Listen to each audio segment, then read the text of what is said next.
Hello. Oh, hi. Hello, Zia. Nice to hear your voice. Yeah, thank you so much.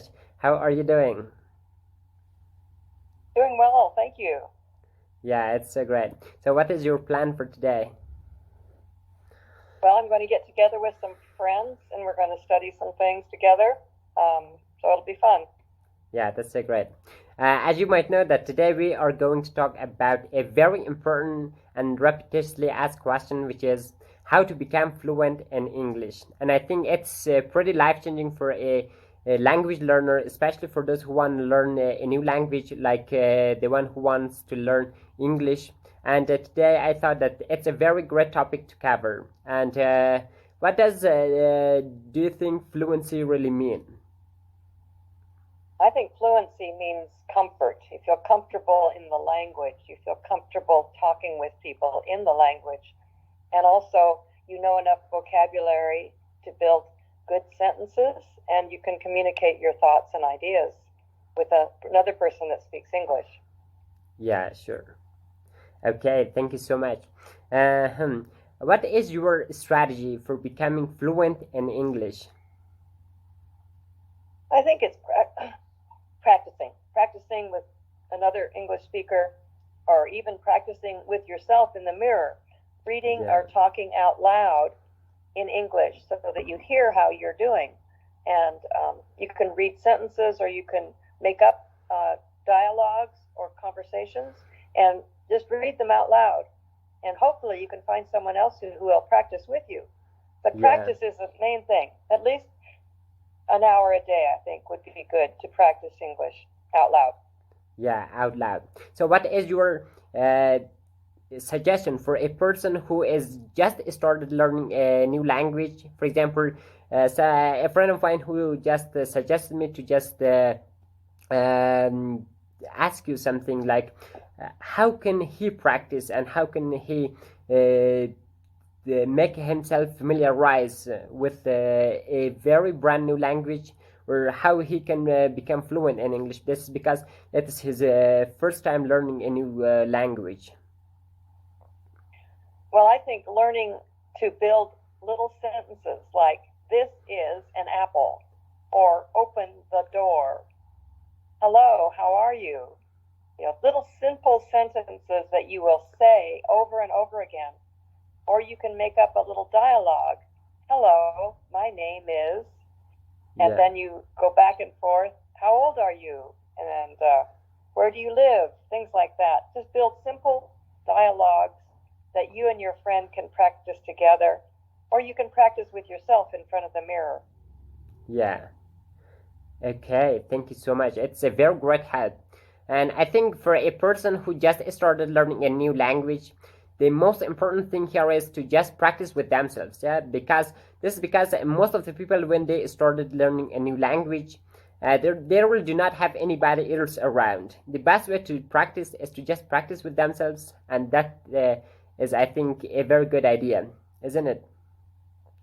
Yes, that's one good way to start because some of the things that you listen to on the television or YouTube or other places will be too advanced, and Yeah, that will discourage a new learner. yeah, sure. Okay.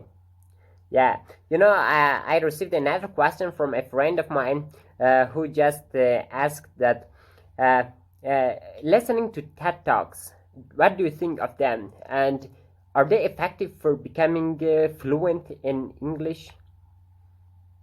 Some of them are, especially if there are subtitles where you can read the words, and also you can stop it and you can start it, and you can just listen to a little bit at a time.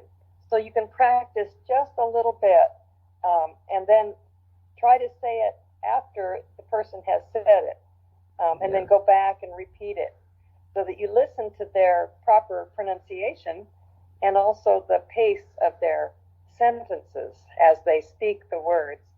And especially helpful when you have subtitles. yeah, sure.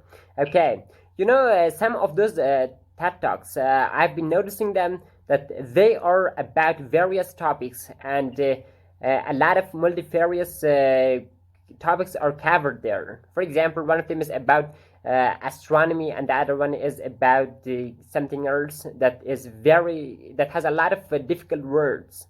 What do you think? Are they Yeah. going to be effective for a very new learner? That's where you have to pick a simple subject, and that's what's hard. You need to pick a simple subject.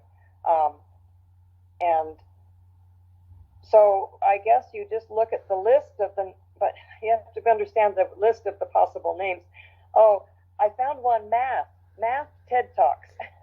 Yeah. I don't know. Maybe that would be something that people could relate to. Yeah. Mathematics, math TED Talks. Sounds interesting. Yeah, sure.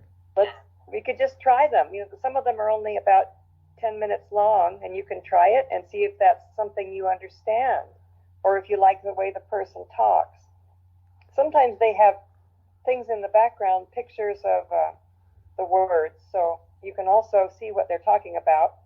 But I think repeating it over and over and over again is a great way to learn it, even if it's challenging. Definitely. That is exactly what I expected to hear.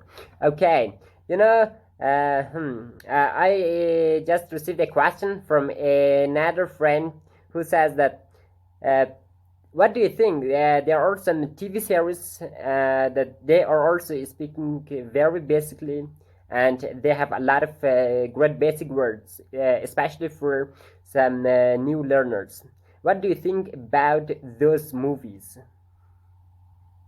Some of the shows are good, like Little House on the Prairie. They're very simple stories, and also the English is very clear. Other shows are not very nice, and they don't teach good English. Yeah, sure. Okay, thank you so much.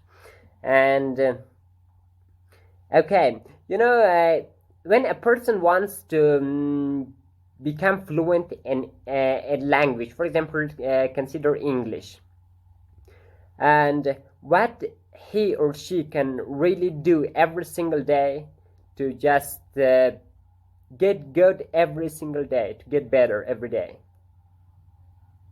I would suggest that they dedicate at least an hour to speaking only English. So I also want them to be sure that they're pronouncing the words correctly. Yeah. And mostly you can look those up on Google and find word pronunciation. And sure. Just make sure they're not learning it incorrectly. And that, because you want to imprint on your brain the correct pronunciation and also the correct word usage. Sometimes they even give you practice sentences. Yeah. And so those are really good tools to learn a new vocabulary word in context. That is really great. And thank you so much. It was such a great help, and I am sure that it's going to be helpful for a lot of English learners, especially for those who want to become fluent in English. And thank you so much. It was such a great help. Oh, I'm glad to help. Yeah, thank you. See you in next video.